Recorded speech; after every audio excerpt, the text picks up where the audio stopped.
Good morning, everyone. We are about to start the social media workshop. If you're joining us today, thank you so much. My name is Ashley. I'm actually going to be running the webinar while Patrick is teaching the class. So if you have any questions, please pull open the Q&A section so that we can answer them at the end of the broadcast. We'd love to hear from you, so if you have anything you'd like to say about the class or about Imagine, please post something on our social media. Class will be starting in just a second.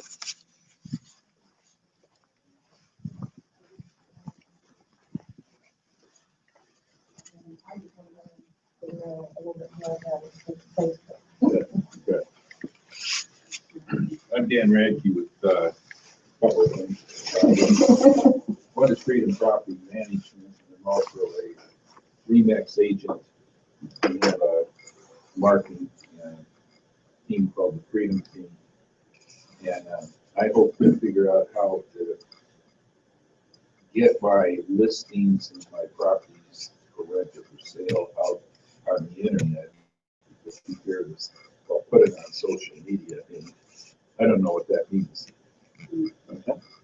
Other than no, I'm not even. I'm being deleted from it. One more house on that. I'm Susan Jacobs with Remax Gateway. I also do real estate. Tina and I work together. And there was something in the tagline or the advertisement that was something that I don't think I know too much about that. Let me go and see if I can get more information. I'm not sure what it was, but for those of you who know me, know that I'm already very social. But there's always more to learn, and I thought he's a great teacher. Great. Scott? Scott's the town professional organizers. And we do not really use social media very much. We've got our fingers wet, but not really stirred the pot much. So I'd like to learn more about how we can do a better job of it. I'm Anne Ridgway. I'm with Center for the Arts, and I run Pied Piper Theater and Rooftop Productions. I'm the theater arts director at the center. For those of you who passed the banner, we have Rooftop 4 more shows this weekend and next weekend if you want to come. And I'm from the typewriter generation, the manual one, before electric typewriters. So my Pied Piper kids think I need to update from my flip phone, Star Trek generation flip phone. Her co-workers think she needs Yeah, to really, update. it's not done. It's okay. Yeah, typewriter is fine. Anyway, apparently I'm supposed to upgrade here. So, I'm Kim Luff, and I'm the office manager over at the Center for the Arts, but that means I do a lot of everything. So we are using social media, but we would like to use social media better. We're growing our presence on Facebook, but I don't think we really utilize it the way we should. We've got a small following on Twitter. I have more followers. I'm better with my personal Twitter account than I am with this. And then, of course, we are interested, especially because we have children and we have wonderful children's programs. I think that Instagram could be a really great way a good way for us to get our profile out there. So we can always learn more, and we just want people to know what a great what great programs we have over there. So. Cool. And I'm Candace Penders. I work with Kim and Ann as Education Director at the Center for the Arts. So everything Kim said, trying to get the people that know us so well and have taken classes there to become invested in just naturally helping us spread the word through visual communications and social media. And as she said, we use Facebook the most, but could certainly improve, and then to expand into the others and have a sense of which ones might be most effective for us, safest for us, given that we have a children's population and we have to look out for lots of different elements that other people don't need to be concerned about. That's right. Yeah. And I'm Debbie Jewell. I work for Sharp Communication Services. I'm a voice and data networks professional certified in Avaya and ShoreTel. And to translate that I sell phone systems to universities and hospitals and call centers. And but I have a split personality. I am a charter member of Dominion Women's Club, and we support the arts and homeless. And my Facebook and LinkedIn, it's like I'm two different worlds. My LinkedIn is my career, if you will, and then I have no work friends are on my Facebook page. For a good reason. They would think I'm not working, but seriously, I work until midnight on my other side. I'm sorry to hear that. For those of you that don't know me, I don't know if there's anybody in here. My name's Patrick. I started Imagine back in 2004. We were primarily a design firm, but over the years we became more and more of an integrated marketing and design and branding firm. So now we do a pretty fair share of both. I think the typewriter statement was pretty funny. I just actually bought a manual typewriter. It's like 20 bucks. It was great, and it's sitting right there in front. So I'm thinking about maybe putting that into some of our design work, because I like that whole manual, you know. And just like Debbie, my social media is kind of split too. If you go onto my LinkedIn, I'm usually pretty boring and brainy. But if you go onto my Facebook, I try to be anything but. I like to put positive stuff out, because you know the negative market is pretty well cornered. And then if you go on to like my Twitter profile, it's kind of like a mashup of both. For anybody that's not following us, you can go to any site /WeFightOakland, and you probably find us. I know sometimes teachers or instructors will get people to shy away from just like sitting hanging out on their phones, but I encourage it. Please let the world know that you're here.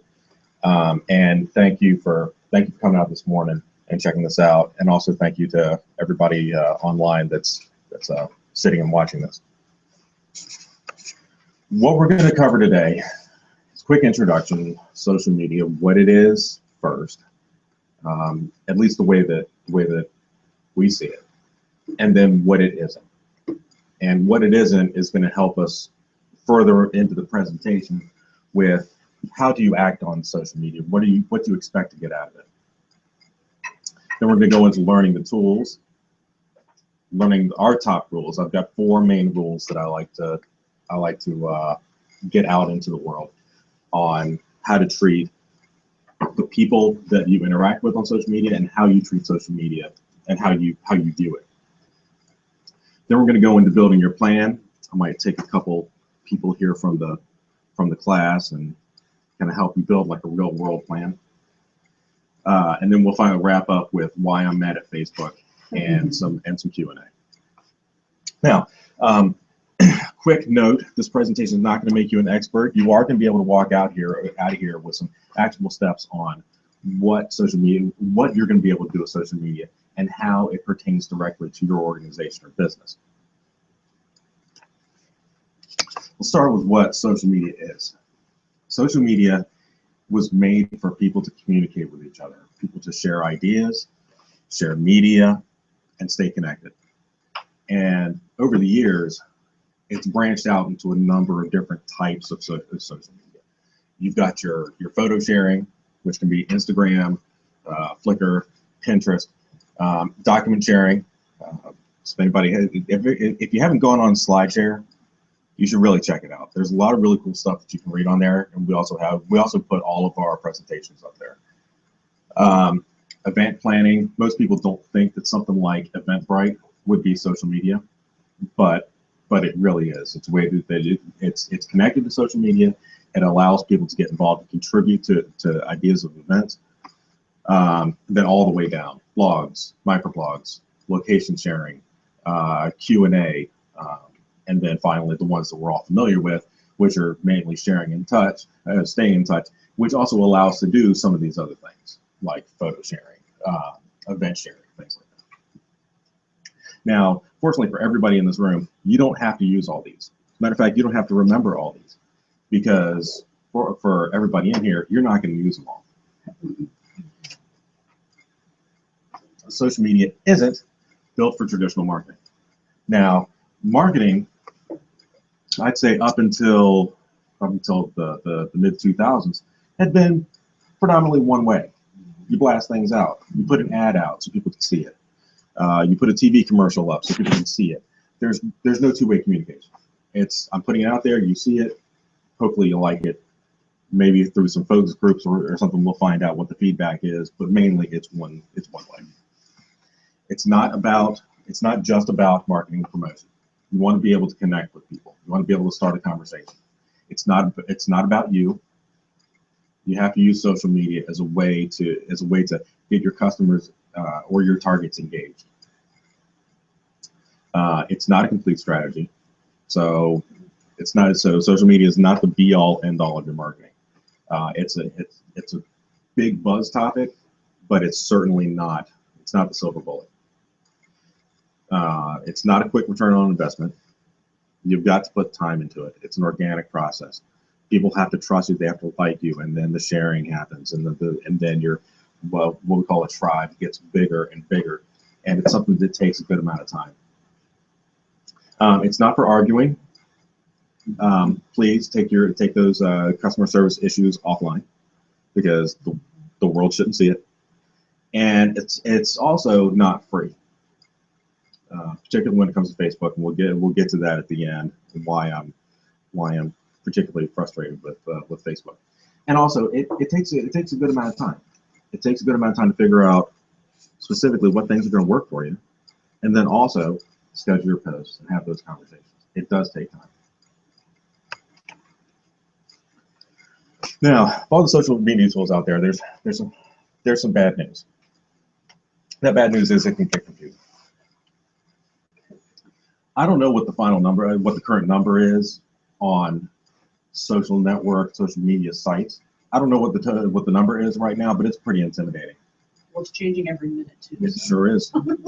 Yeah, and also when we start talking about forums and blogs and how that should be treated as social media, they're coming up every minute. There's always something else that's coming up. Now the good news is you don't really need all of them. For any organization, really, I'd say 7 or 8 at the most. Now, for the people in this room, I've got a $10 Historic Manassas gift card that I will give to somebody that can name to me, what's today's date? The 8th? 7? That can name. Was that the question? The first one that can name to me 7 unique social media sites. 7 unique social media sites? Yeah. Unique? Anything other than Facebook? And Yeah. Instagram? Ooh, bonus points for that, yeah. We just call out, we have to do all 7. Instagram. Go for it. Meetup, e-bike, Facebook, LinkedIn. What am I on? 4. I think 4. Oh, I don't know. Did you say? Yeah. Yeah. Yes, Pinterest. There you go. All right. Okay. Was that 7? Want to see the- Yeah, that was 7. Tumblr. And you didn't mention Twitter, did you? Yeah. That was good. All right, good. Okay.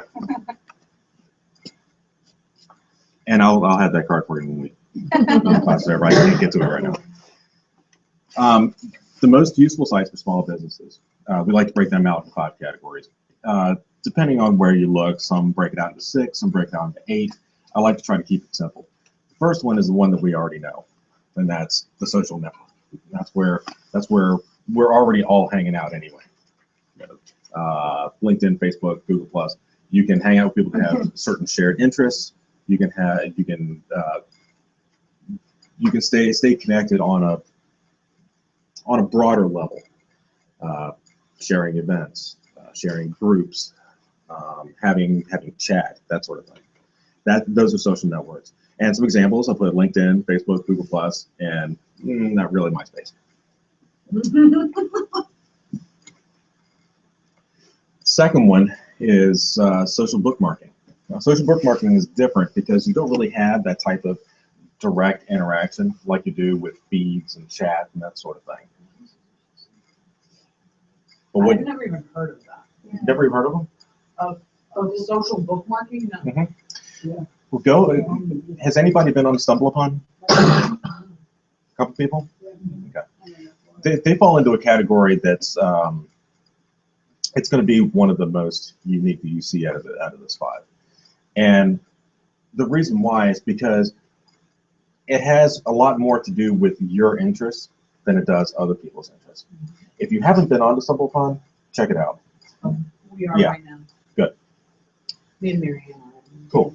Well, Mary Jane. we'll set up an account, and what's really great is the more you use it, the more it understands you, and the more it gives you information that you can then go share out on Facebook or LinkedIn.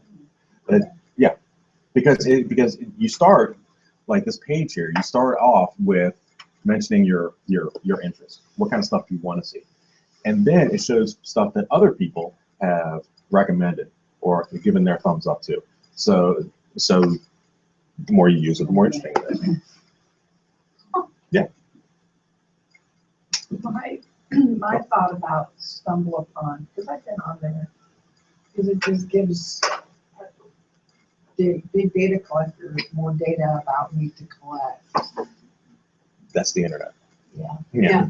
They're all doing that. Yeah, I'm more worried about big business than MSA. Yeah.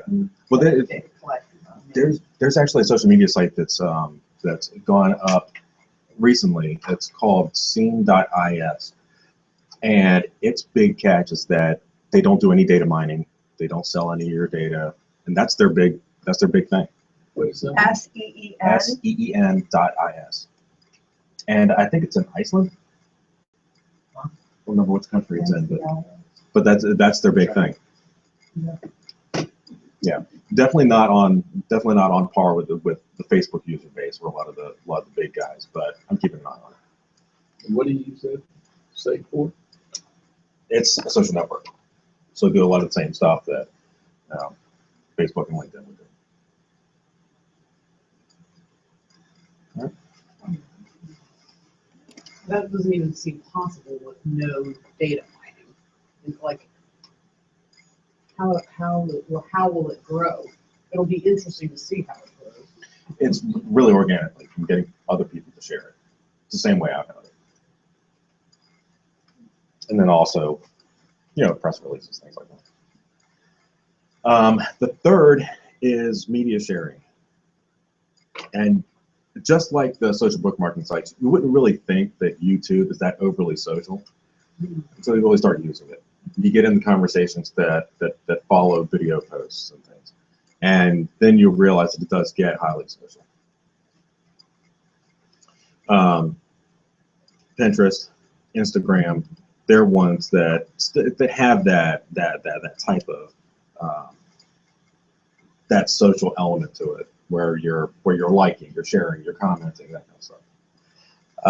Now, Vine, everybody's familiar with what Vine is? Okay. That I do know, because I have teenagers. Okay. Vine it's kind of like taking Instagram, but with really, really short videos. So you pack whatever you can into about 6 seconds. And I've seen some really cool stuff done with that. I know that Lowe's used to have a series they call Fixin' 6. And it would be a 6-second video that would show basically how to do like typical home improvement stuff. And they would make it as short and as condensed as possible. And those really took off. And then if you're bored over the weekend, go on YouTube and look up some Vines. They can get pretty funny.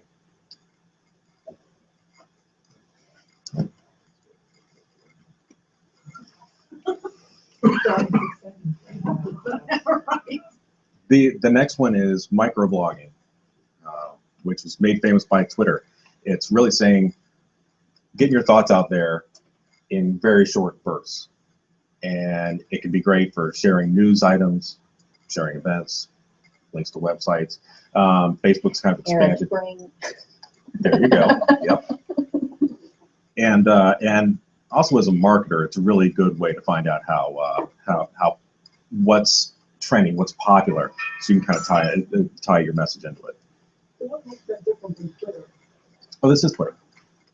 Microblogging? Microblogging. See, an example of it is Twitter, or Tumblr, or Reddit. It's really just getting your thoughts out in bursts, or getting headlines out in bursts. Really, just quick, to the point. So somebody doesn't. So it's great for the ADD generation, where it's just I just want to see that, I want to see that, I want to see that, I want to see that, and that's it. Right? You can't read an entire blog while you're waiting in line at Starbucks. I tried. You can't do it. So that's what. So this is perfect for that. But so one of the things that is confounding me is why are people? I was just at a 1 Million Cups Summit thing, and they're all using Twitter. But why do they have to use Twitter when instead of Facebook? Like, what's the difference in the level of communication or the effectiveness of the communication? I don't understand. Twitter is to the point. That's the first thing. Facebook is not necessarily to the point. You've got pictures, you've got videos, you've got all kinds of stuff. Twitter is condensed and it's succinct and it's punchy. It's to the point. You can put pictures in there now, but you can see it's still not dominated by pictures. 130 characters. It's really 130 characters. That's it. Yeah. So whatever you have to say, you need to say it in 130 characters. Be done with it. Yeah, it's you want to get to the point. That's it. Just tell me what I want to know, and you can scroll through an entire day about this. And it's exponential. When you get it shared, it becomes exponential, getting your word or communication out. Yeah. More so than Facebook. Doesn't it skew a younger audience right now, trend-wise? Yeah. It does. It gets a younger audience where Facebook is Aging. Getting older. it's the fastest growing demographic in Facebook is the 65 and up. They're staying strong between like 25 and 45. In that range, they're staying pretty stable. 65 is going through the charts. And teens are really no. I wrote an article not too long ago about why kids aren't using Facebook. One of the main reasons is because their parents are on. Yeah, they don't want to show their parents what they're doing. But then once they get into their mid-20s, they're like, okay, well, no, I don't really care so much. Yeah. All the young people that work with me in the evenings, they're all really big in Snapchat. That's their thing. Yeah. Snapchat. Yeah, and Snapchat's it's once again, it's punchy. It's to the point, and it's also something that's kind of quote unquote off the grid. Big business is going to Snapchat, though. People are, from what I've read, people are, big corporations are doing Snapchat stories all day long, or some Washington Post is doing it. And then the fifth section, which is one that has a countless number of websites, so blogs and forums. There's a blog or a forum out there for absolutely any type of interest you can think of, good or bad. The difference between blogs and forums is a blog typically starts with this diatribe, this article, and then the conversation follows the article. Where a forum is usually topical. It's category based. You want to talk about one particular area of interest. You've got a forum for it where there's a conversation already going, and you can get involved. You can join it. So that's the difference between the two. But we like to bunch them into one. Any questions so far? No? Okay. Now, once you figure out which categories might work for you, whether it's microblogging, media sharing, traditional social network, it's time to then build your plan. And each business's approach is different, but there are three different facets that you have to look at when building your social media plan. One is, who is your audience? Where is your audience? What is their profile? Honestly, do they like email more than social media? Figure out who that audience is. The second is your story. What are you going to tell them? What type of content are you going to put out there? Is it going to be funny? Is it going to be dry? Is it going to be esoteric? What type of content are you going to be sending out to people? And then the third is the conversation, the activity. And that's where really where the rubber hits the road. That's the important stuff. That's what you're trying to get to. Because without the conversation, you're really just doing traditional marketing, and you're not being successful at what social media can offer you. First part is the audience.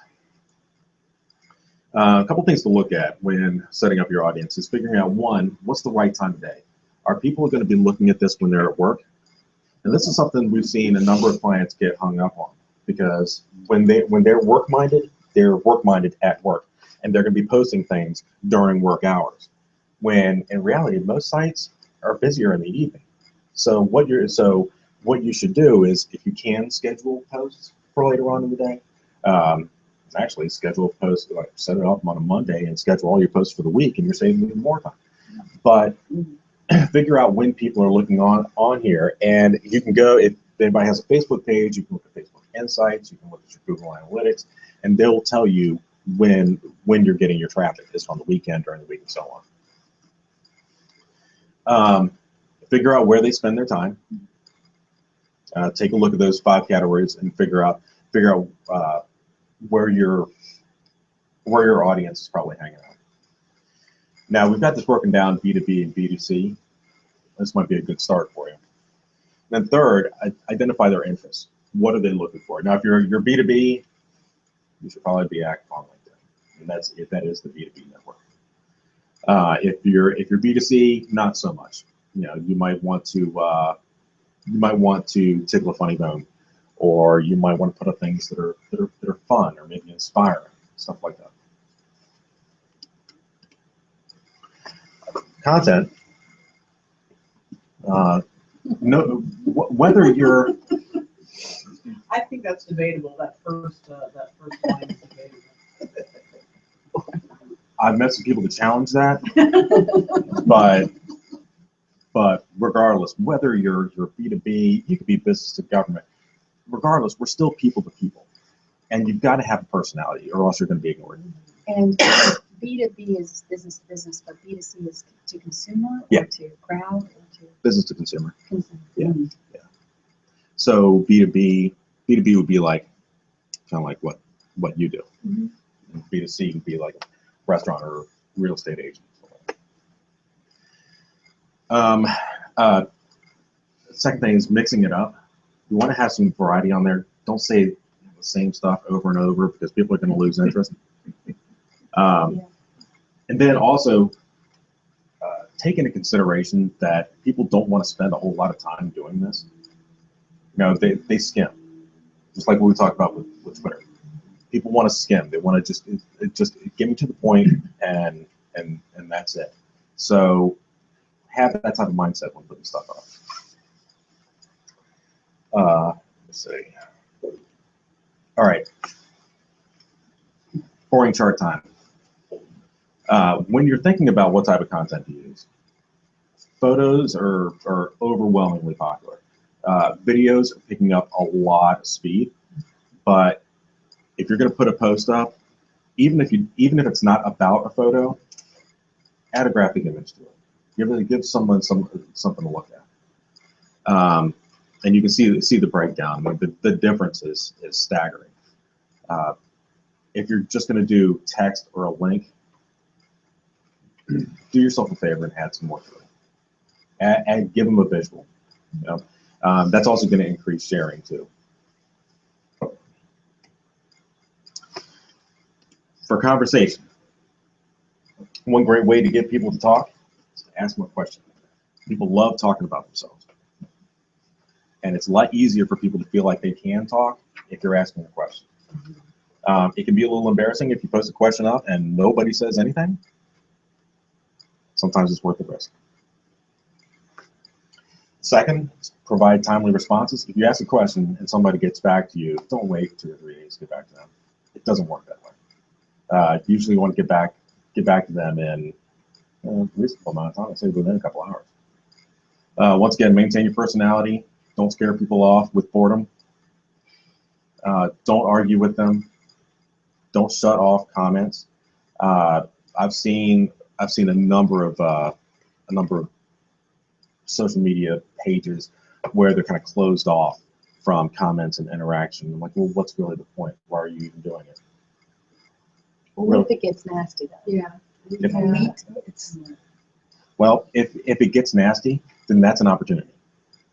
Because if somebody has a bad comment and you address it quickly, professionally, politely, and you solve it, then that's going to say a lot more about how you're able to manage your customers. As a matter of fact, for some customers, I tell them keep it up there. Don't get them to pull it down. Keep it up there, because it also, if you do a good job, then they're also, if you go onto our Facebook account, and that's going to be a shining example of it. We've got mostly 5-star reviews. There was one 1-star review, and it's because we were busy and couldn't get a phone call back to somebody that wanted to work with us. But we remedied the situation, and we're now working with them, and they're completely happy with us. And then they went back on there, and we didn't have to say anything. They went back on there and added a comment to that review, and so now it's one of the best things on there. We've had people go on to reviews on our Facebook page from out of state. That aren't in our database. They're We have no just like connection to them that we Weird, can figure out. bizarre 1-stars from people that. Really, Yes. No connection. out of state. Yeah, And did they comment? Did they give you No. 1 star or did they comment? no comment. No comment. Oh, they just hit 1-star and that's it. Yeah. Oh, that's awful. What Like do you some- do about that? Like somebody's aunt that didn't get cast in the show. You know what I mean? It just, the nature of what we do, it could be, Sure. How bad is the problem? oh, How well, many of them we've got? well, it's not, Yeah. I mean, it's what skewed the Sure. average down. Somebody from New Mexico, for heaven's sakes, what did they do, lock into her? No. I don't know. Well, they might be upset that you're not in New Mexico, and that's pretty valid concern. Yeah, yeah. But no, but let me take a look at that offline. Okay. too. Yeah, awesome. But the general rule is, if you get a bad review, deal with it. Just address the concern and try to solve the problem for them, because that provides you an opportunity to look even better as a result. How often do you really see that happening nowadays? It seems like, especially on Facebook, which is really the only one that I use regularly, it doesn't seem like people are doing that nearly as much as they used to. Well, they do, but they do it more on other sites like Yelp. Like Yelp, I know that, Yeah. and it gives you an opportunity to rebut. But in the tax business, my boss is so afraid that people will go on there and comment that they didn't get the tax refund that they thought they were going to get, or some people's taxes take longer than others, regardless, and that's going to happen to us all the time. But if those people are on there commenting, what are we going to say? You flipped 5 houses, your taxes are complicated. What do you want me to do? Well, you know what I would do? I would make a blog post about it that would kind of address it, but not kind of attack them or defend yourself. Just explain that this could be a problem. Okay. Because About that aspect of her business. yeah, like some things can In general. complicated. That's a good idea. Yeah. That is a good idea. Okay. Would anybody that reads that negative comment is there a graceful way to direct them to that? Or you just have to go on the low faith that they might see both the negative comment and the blog post? Well, what I would do, if you're talking strictly about Facebook, is I would make sure that the blog post is published on the Facebook page, that it's in your feed, because they're not just going to rely on that review alone. They're going to go there and they're going to look at more than just the number of stars you have. So that would probably help. Thank you. Also, in your conversations, don't try to sell. Get rid of the pitch. If anything, the closest that you should get to selling is trying to solve problems for people. And that's really it. And I know that in the show, The Candy Factory, that's not really, you don't have to worry about selling. It's really just saying what ticket prices are and when the event's going. And sell classes. Yeah. Okay. Yeah. And but in that case, it's not a pushy sale like what you would get in service industries. Also, create shareable content. Think about what you like sharing. Think about what you like to pass off to other people, and kind of mimic that. It doesn't have to be necessarily about your business. I mean, Susan, you're living proof of that. It doesn't have to be about your organization. It can be something that's fun. It can be something that's not business funded, and it makes you more valuable to their social network. A couple examples: good conversation versus bad conversation. I just pulled these off the internet, so I'm not attacking anybody directly. I don't even know who these people are, but the first one, it shares a video. It tries to start a conversation. It has the elements of a good social media post. The one on the right is a sales pitch. That's it, and it's long. It's boring. That is what you want to avoid. You want to put something in there that's interesting, something people are going to want in their feed. That I would unfollow that immediately because I just don't like being salted.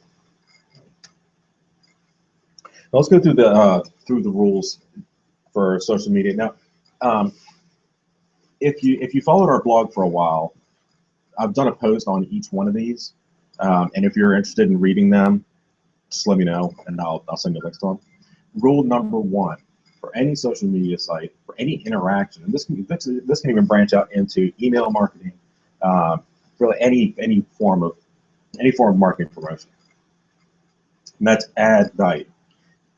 Make yourself worth following, and kind of show gratitude for having your audience by making your presence worth something. And I also mentioned Lowe's Fix and Six here.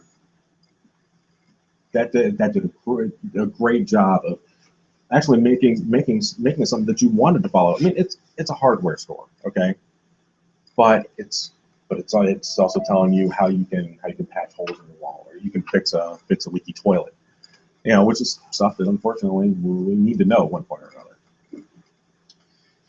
Even though the number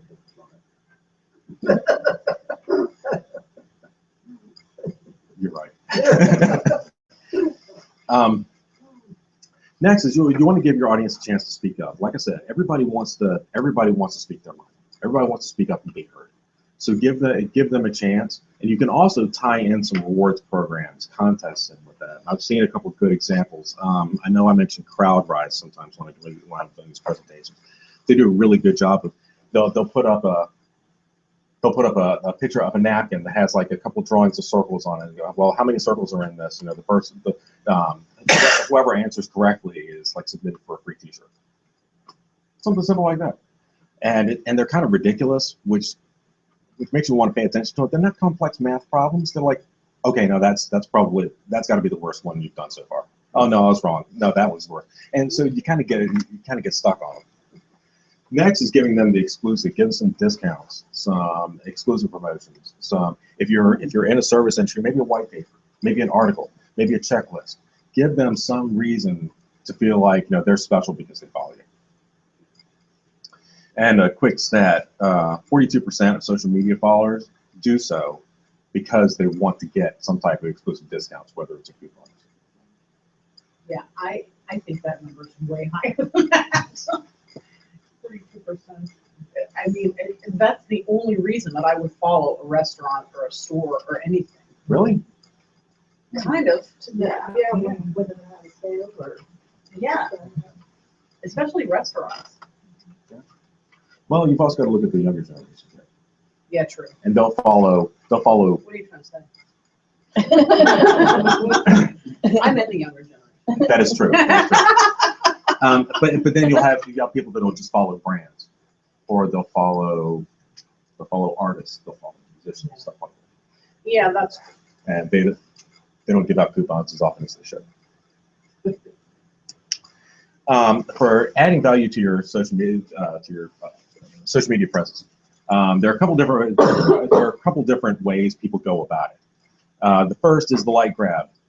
Basically, just like us so we can talk at you nonstop. I don't like that one. The next one is broadcast. Just a constant like, okay, we're great, we're the best it's ever been. We're great. That gets old just as quick. You've got the promotion.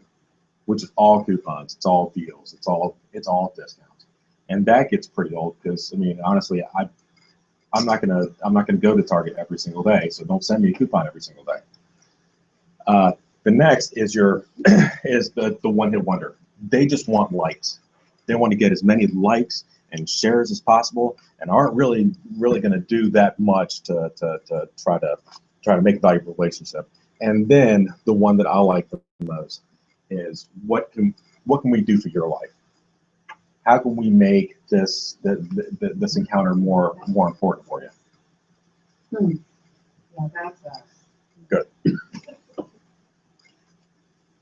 Second rule: don't be a machine. Have a conversation. Don't do sales on social media, like sales pitch, particularly for professional services. Nobody likes being sold to. Everybody likes spending money. Nobody likes being sold to. Use relaxed conversational language. Kill the jargon. Save that for your corporate brochure, and then set it on fire and don't share it with anybody. Don't be afraid don't be afraid of humor, even if you have like really bad sense of humor like I do. You can still put some things out. And, you know, if you got the right tribe, they're gonna like it too. You're like, wow, I thought I was the only one who thought that was funny. I put up a post over the weekend, just about an encounter at Starbucks, and it was amazing how many people were commenting and stuff. I was like, wow, you never know, really. Use it to manage crises that may happen. It's great for PR. If you need to come out and address something that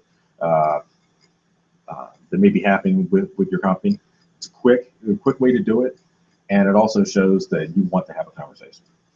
You're not just blasting it out there. Finally, focus on your brand, not necessarily even your product. Focus on who you are. Focus on your place in the world. Focus on your community. Focus on building a better perception of your organization, not trying to make money. So this is a great example of what not to do. So this poor gentleman had a problem with British Airways. So their customer service was horrendous. Well, British Airways immediately responded by saying, sorry for the delay in responding. Our Twitter feed is open during these hours. Please direct your baggage ref and we'll look into this. Now what would you guys do with this? Oh, direct message. Yeah. I wouldn't start with an apology like that for not responding. I just go to try to help them. Right. That's You wouldn't tell them that your 24/7 Yeah. Twitter feed is only open for 9 to 5. Right. Mm-hmm. I mean, a big company like this, It's 24/7. it should be. They should be quick. They should be responsive. This is ridiculous. Isn't that probably a standard message that they send out whenever they get a comment? A canned away message? Yeah. Yeah, it probably is. Yeah. There should never be a canned away message. No. No, I What does understand. DM mean? Direct message. Oh, okay, sure. Now I know for everybody in this room, probably everybody online, we don't have 24/7 service, right? People don't expect us to. Nobody expects me to answer the phone at 3 in the morning. At least I hope they don't. So if you get a complaint or something that comes in the middle of the night, just take care of it in the morning. That's what people expect. Third rule is know your audience. And we went through this a little bit, figuring out where they're active online, sites they're using. There are 3 things that I like to make sure that all of our clients are doing when it comes to social media, and that's what I call the 3 E's. That you're enlightening them, you're inspiring them, you're educating them, telling them maybe a little more about the industry, maybe some new products, and then entertaining them, putting some humor in there. Now, for pretty much all the social media sites out there, they're all dominated by women. So but if you have your own Facebook company page or your own your company Twitter account, then you can look at the analytics in there and find out what your breakdown is. For example, the Prince William Chamber of Commerce, theirs is 55% men, 45% women. Ours, I think, is 66% women, 33% men. So while women dominated as a whole, you can take a look at your own accounts and find out what your actual audience is. How do you go about finding that information out? It depends on what you're using. Now, you can use Google Analytics as a whole for traffic to your website, but that will only capture a percentage. It's usually about between 30 and 40%. It can capture gender data. If you use something like Twitter and Facebook, it's roughly 100%. And in Facebook for Company page, you can go into your insights, and then go into your insights, and then there's like a users tab. You can go in there, and it'll actually it'll show age and gender. You have to do it on your computer though, right? You can't do it on your I don't think I've done it on. tablet or anything. No, I don't think I've ever done it on the Pages Manager app for Facebook, but I always do it on my laptop. Yeah, I've heard that. If you are trying to target men, your best chances are LinkedIn and YouTube, maybe not Google Plus. If you're really trying to target people, if you're trying to target a search engine, go with Google Plus. And they're also hiding a lot on Dig and Reddit too, which are, I wouldn't say they're obscure, because to people that use them, they're very popular. But they're more like it's a combination of social news, social bookmarking, microblogging. It's really quick, fast, dirty, not pretty, to the point. Now, everybody here, every company, every organization has their sales funnel. They've got a broad audience that they try to narrow and narrow and narrow until you come down to the transaction level. These top sites kind of show their strength when it comes to getting people further down your funnel. Now, sites like YouTube and Facebook, you'll see they do a pretty good job of getting somebody all the way from the top down to the bottom of the funnel as being their one site, one transaction. They do a pretty good job of that. Sites like Twitter take some time. So you've got a while that people are spending on there, and then there's a pretty low chance of that being the complete funnel destination. I don't understand that. What is it? So if you look at this like a timeline, you've got the first time people find it. They find it, and then all the way to the sale. Then it shows how many people, like what percentage of those people, where they're spending their time. So a site like Twitter, that's a nurture. That's something that takes time. You build relationships on that. But YouTube seems to have a quicker path. Quicker path to what? A quick path to the sale, to transaction, with content, to an action. Let's say they're going to go to your website and fill out a form. They're going to sign up for that. So the first 14% do what? First 14%, it's one hit. You go. One hit, they're over to you. And the next 18% are what? The next 18% are people that are at the top of the funnel. Top of the funnel is more general content, more broader stuff. The further you get down the funnel, the more specific you should be.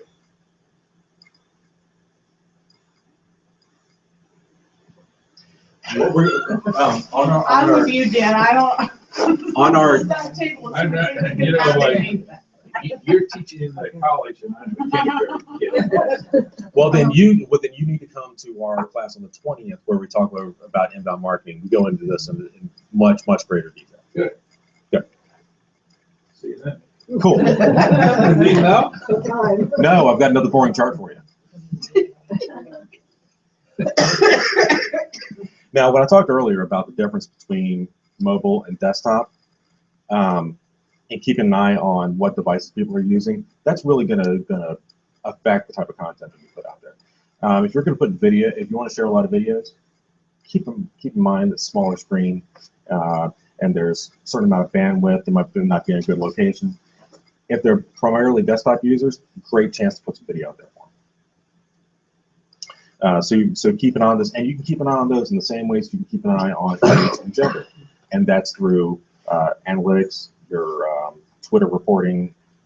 You can also use software like Hootsuite and things like that that can actually aggregate your data.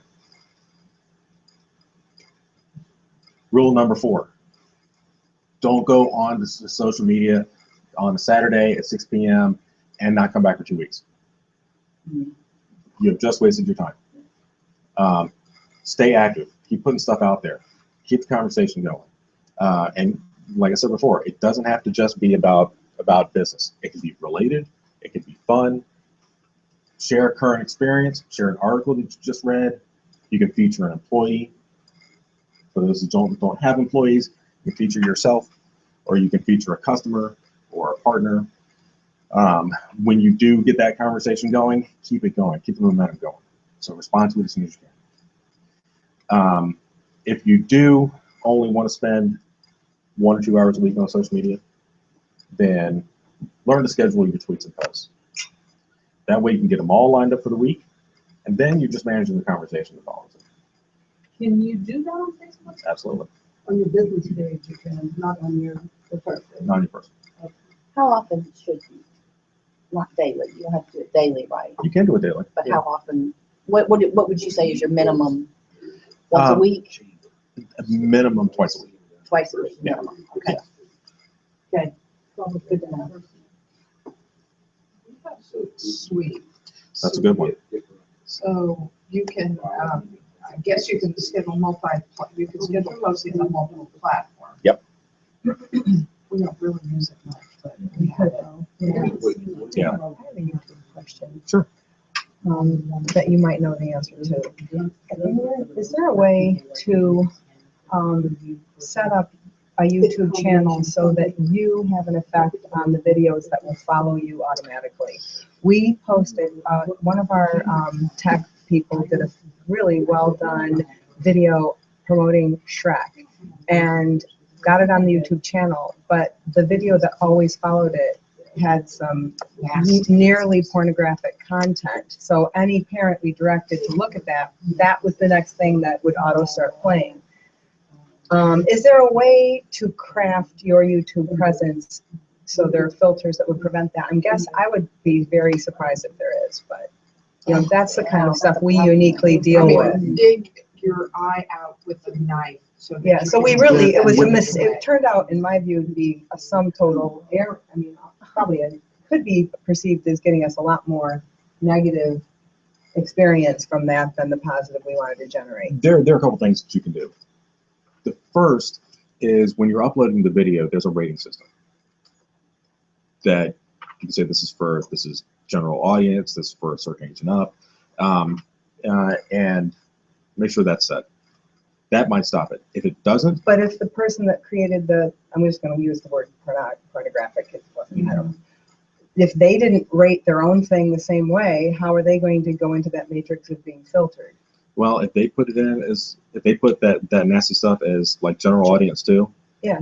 well, there's a secondary thing that we do in cases like that, and that is bring that video to your own website. Yeah. You can host it on YouTube, host it as private. Yeah, that's what we ended up. Put the link on your website, and then in the embed code, you can make sure that no other videos show up after it.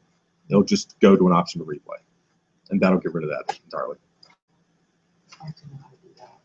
All right. That was pretty marvelous. Oh, you'll learn how to do it. Yeah, with the website. Yeah. And finally, don't let it use up all your time. As I said in the beginning of the presentation, it's not the end all be all. Don't think that social media is that's gonna be the silver bullet. So don't spend all your time doing it. Make sure that it's the time you do spend, you spend wisely. All right, I'm going to wrap up with a page of tips. Obviously, think mobile first. Second, likes don't really matter. That post that I put up over the weekend, it got like 92, 93 likes on it. You can get hundreds and hundreds of likes. Doesn't really matter so much. What matters are the shares and the comments. Focus on the conversation. Make it something that someone wants to share with other people. Likes, they're too easy. They don't amount to much. And they don't put you back at the top of the feed. Now, a certain number of likes will kind of bring you back up to the top of the feed. Oh. But it's got to be over a certain period of time, and I think it's like 20 likes within an hour, something like that. But it's not going to be enough. You want to make sure that your content is share worthy, that it's conversation worthy, not like worthy. Don't just post. Don't do one way. Participate. Automate and schedule your posts, like talked about before. Twitter tip: if somebody likes you on Twitter, you are not obligated to like them back. And doing so will end you up with a worthless feed. Your Twitter feed will be nothing but stuff that you don't care about because it's posted by people that you don't care about. So make sure your Twitter feed is valuable, because in a lot of cases on Twitter, that's going to be the stuff that you're going to be sharing back out. Google Plus, it has some pretty good tools tied to it. They're going through a lot of changes. The feed is not one of those good tools. A lot of people expected, and still do expect, Google Plus to kind of be like another Facebook, and that was never the intention.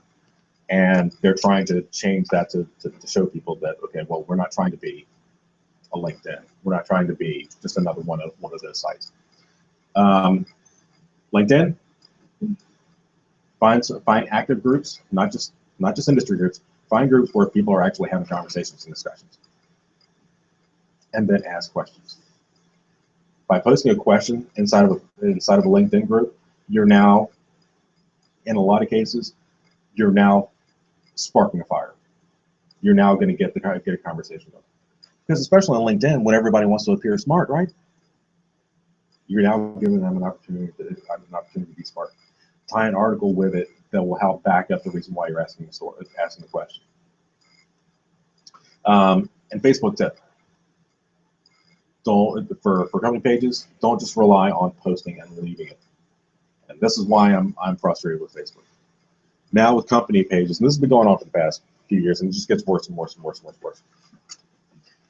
When you post on a company page on Facebook, you can get as little as 1% of your followers actually seeing it. And they could all be online with their phones, watching their feed, reloading their feed. And you can put a post out, and it'd be less than 1% of them actually see it. Why? A couple of reasons. One is one's good, one's bad. The good one is that there are a lot of company pages out there that just put garbage out, that just clutter feeds and make them pretty useless for people. I mean, you'll like a brand, right? Like I'll say I like Starbucks, so I'm going to like them, right? But I don't want Starbucks feeds, Starbucks posts all over my feed all the time, right? So they do have to limit that, but it's also a money-making opportunity for them, because now, in order for you to get your post seen, you've got to do what they call the boosting, which is paying for visibility. You pay a certain dollar amount, $10, $20, for a certain number of for a certain volume of audience. Yeah. Yeah.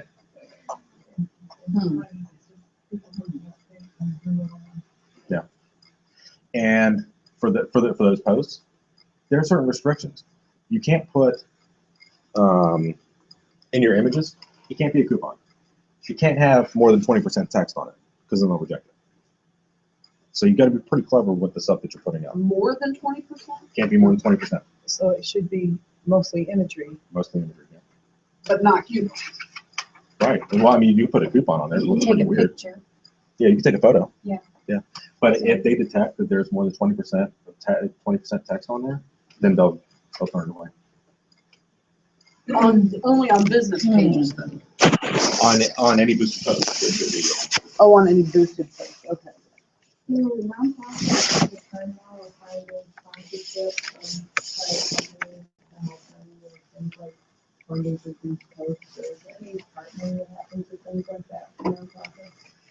that's a great idea. That's a good idea, yeah. I'm not sure if there's an actual formal government place for that. I mean, I'm sure that, they can donate for promotion. But as far as that, Yeah, like a new thing, you know, anything that you can just create. If you said create, a social media, sponsorship. But what would they get for it? I wondered if there was already a formal structure that increases their visibility because they did that also. well, do the food thing on the booster card. I'll link to their website. Mm-hmm. Yeah. Mm-hmm. Maybe we could they could probably put that in every ad that you wanted to use, because say sponsored by, Yeah, or thanks to. thanks thanks to, to yeah. maybe link to their site or, yeah, that's a great idea. All right. Also, make sure you're tracking your results. Use the Facebook Insights. Use you know, there are services out there that just help you focus just on looking at your results in the analytics. Sprout Social is a pretty good one. Most large social media sites have some type of reporting system for that. Like that is pretty good. And then finally, please have fun, because if you're not having fun, nobody else will. All right. Do you have any questions?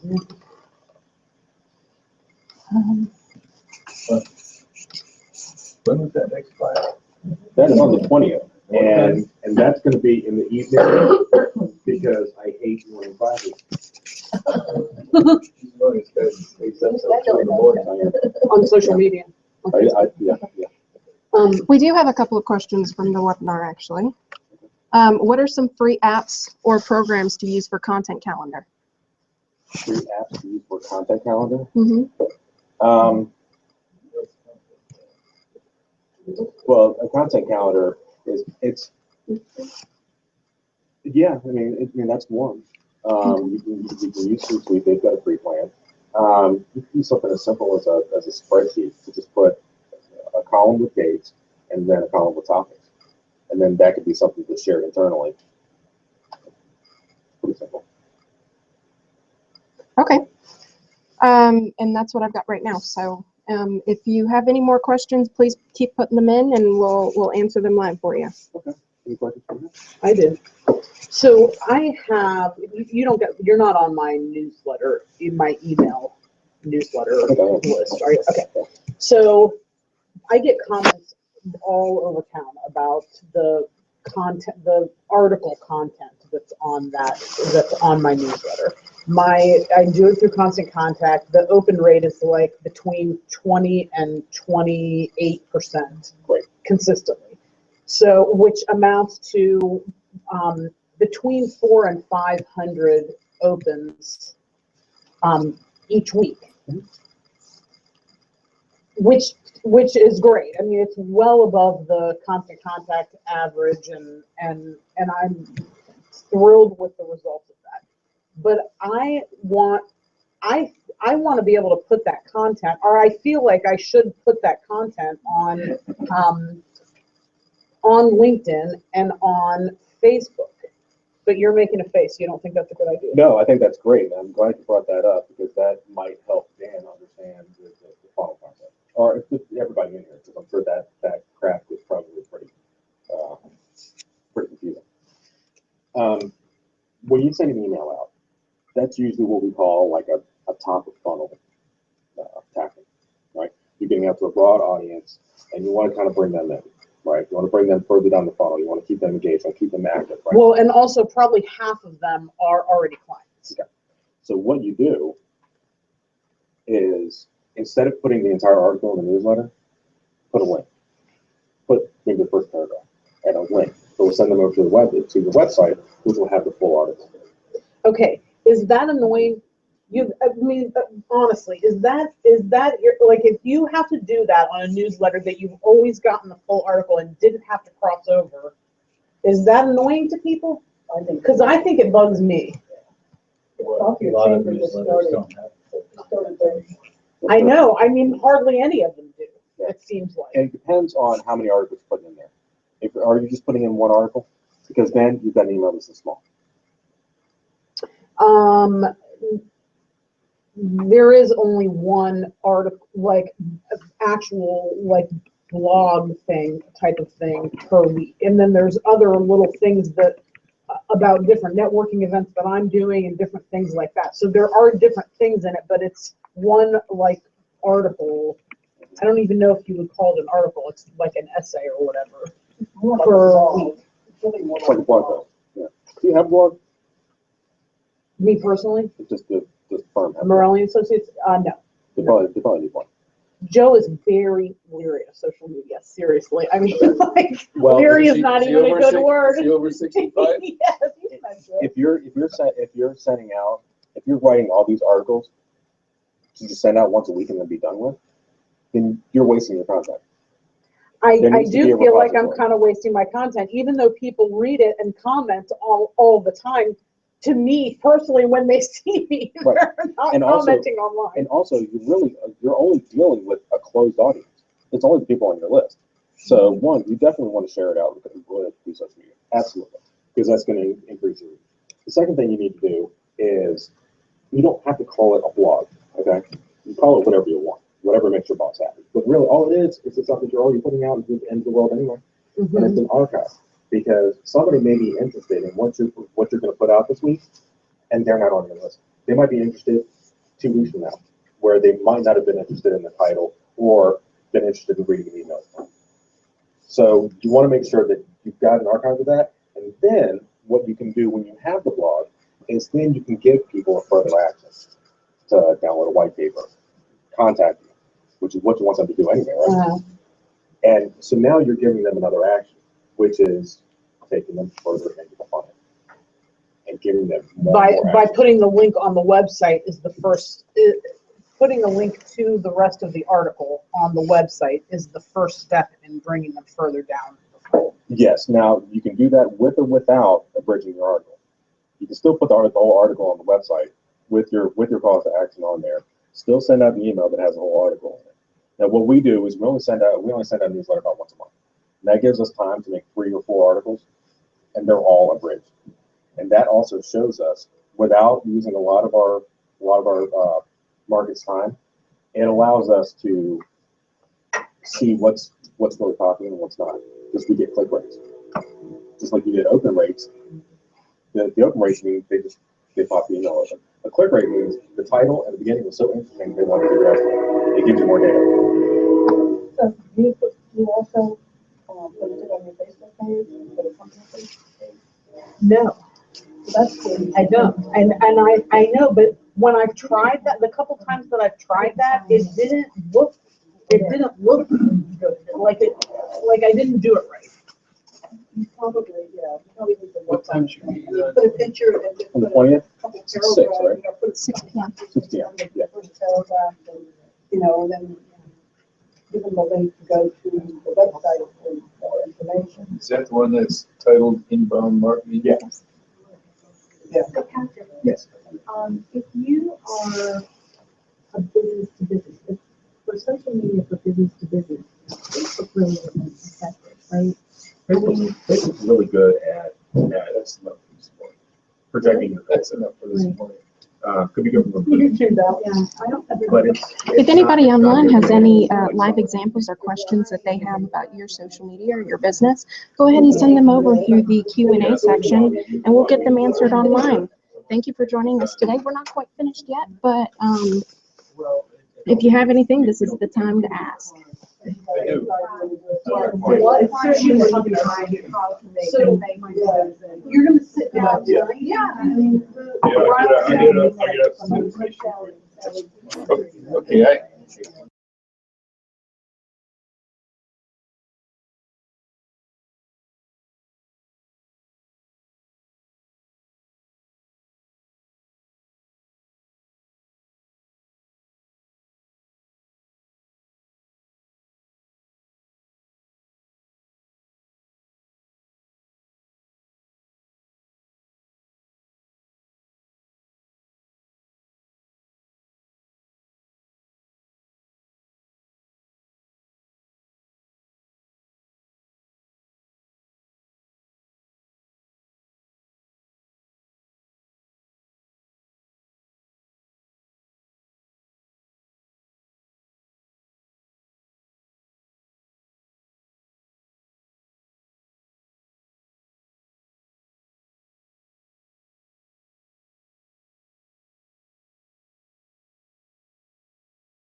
I've cast a couple leads over to that's because of that. Because if somebody just wants a website, they don't. Right, yeah. Our website is horrifying. It's like probably the worst website you can see, and that's one of the things that makes me, that makes it really difficult to, But we have somebody there with like, them. doing See you, Dan. the by Dan Then you got the is, photos, then the ones you like, maybe. like, I don't necessarily, I'm not eager to drive to our website. Right. They're not gonna do anything, but you ain't gonna be embarrassed. I mean, But if that you get needs that to be, kid invested it needs to saying, be oh, I like that picture, then that kid will help you push the picture out. It's so, another layer of just checking out the. yeah, I really, we have great content. And, I mean, we got Joe to It's syndicated. but,